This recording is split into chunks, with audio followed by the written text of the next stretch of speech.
Gracias de nuevo. Iniciemos ahora nuestra sesión de preguntas y respuestas. Tenemos la primera participación de la Universidad Autónoma de México, UNAM, Cuautitlán, México. La pregunta es: ¿la insatisfacción o infelicidad en el empleo parece ser una creciente realidad en muchos países? ¿El lograr la felicidad en su trabajo una destreza altamente humana? Claro que sí. Yo siempre he dicho que los 3 factores claves de un buen empleo es diversión, salario y ayudar a la humanidad. Esta aspiración no es nueva, pero es especialmente cierta para la generación de los jóvenes milenios, quienes enfatizan mucho el aspecto de diversión y significado social, así como el ingreso. Gracias.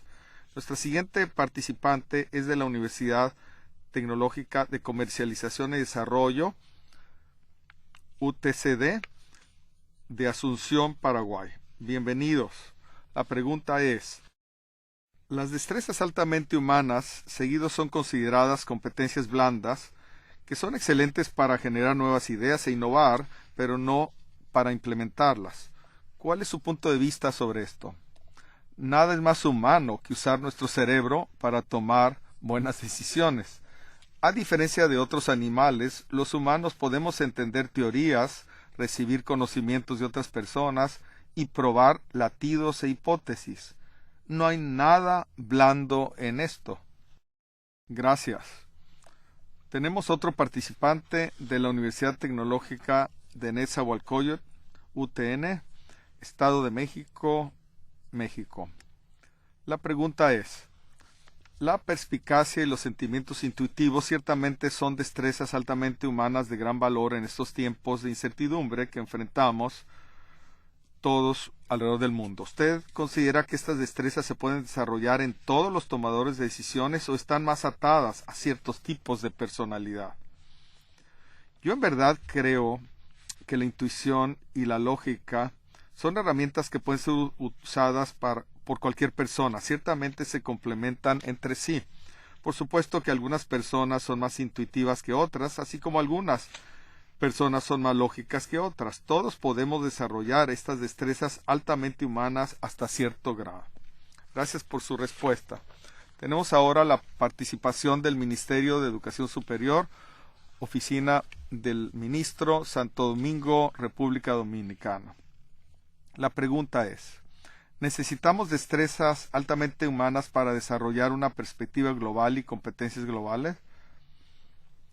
Todos debemos tomar conciencia qué tan global es el mundo ahora y cómo todas las personas y organizaciones compiten con personas y organizaciones de otros países. Claro que todas las destrezas productivas son importantes, pero las destrezas altamente humanas de lógica, comunicación, intuición y relaciones interpersonales son más importantes que nunca. Muy bien, nuestra siguiente participación viene de la Comisión Federal de Electricidad, Centro Nacional de Control de Energía, CENACE, en la Ciudad de México, México.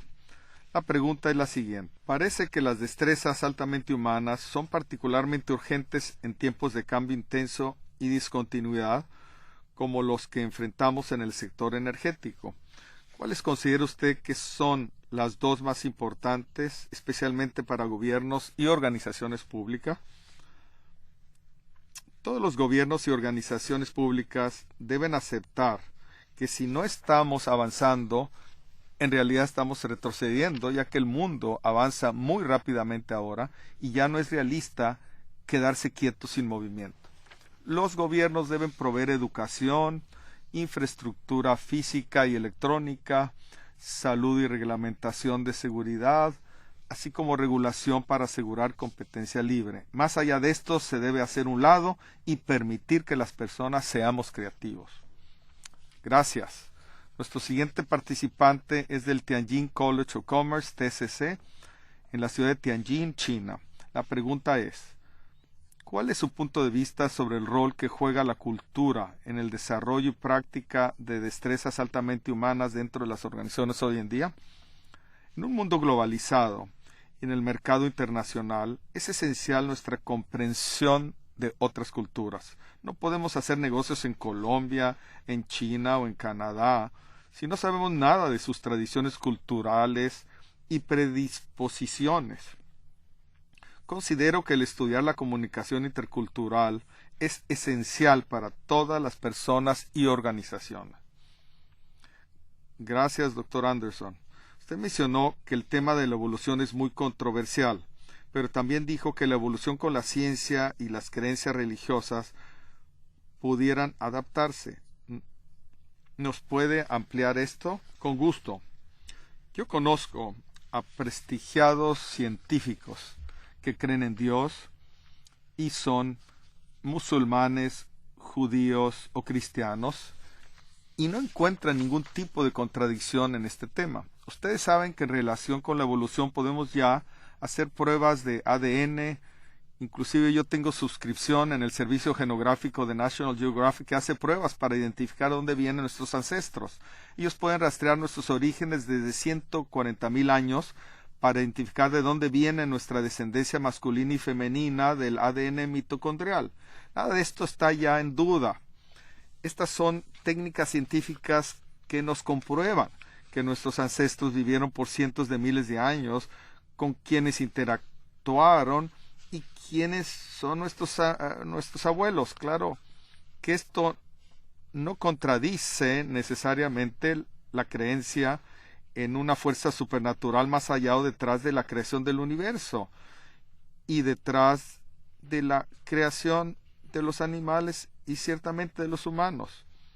Yo conozco personas que creen que Dios creó a los humanos con un alma y que esto no tiene nada que ver con la noción de que la evolución es un proceso que ha ocurrido a través de muchos milenios.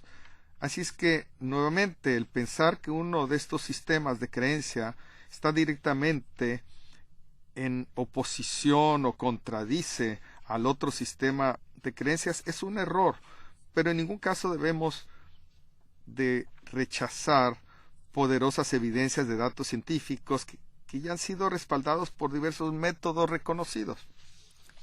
Gracias, doctor Anderson.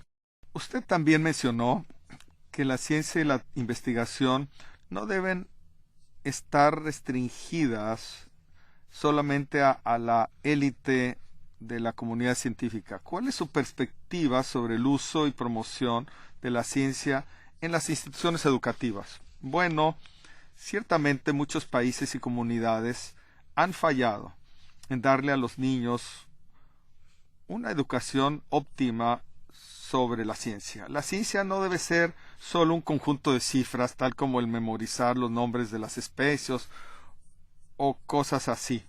La ciencia debe ser enseñada como un proceso de generar una pregunta interesante, luego probar esa pregunta con procedimientos de recolección de datos adecuados y enseguida formular conclusiones a partir de esos datos. Este es un proceso y esto es algo imperativo para enseñar en las escuelas por todo el mundo.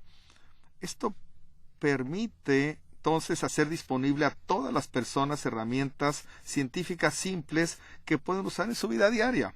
¿Me puede dar un ejemplo de alguna de estas herramientas? Sí, les puedo dar un par de ejemplos. La Sociedad de Egresados de San Diego State University quería que les hiciéramos una encuesta y me dijeron, bueno, probemos varias diferentes introducciones al correo electrónico para ver cuál funciona y hagamos esto con algunas personas para decidir si lo queremos hacer con todos los 30,000 miembros de esta asociación de egresados.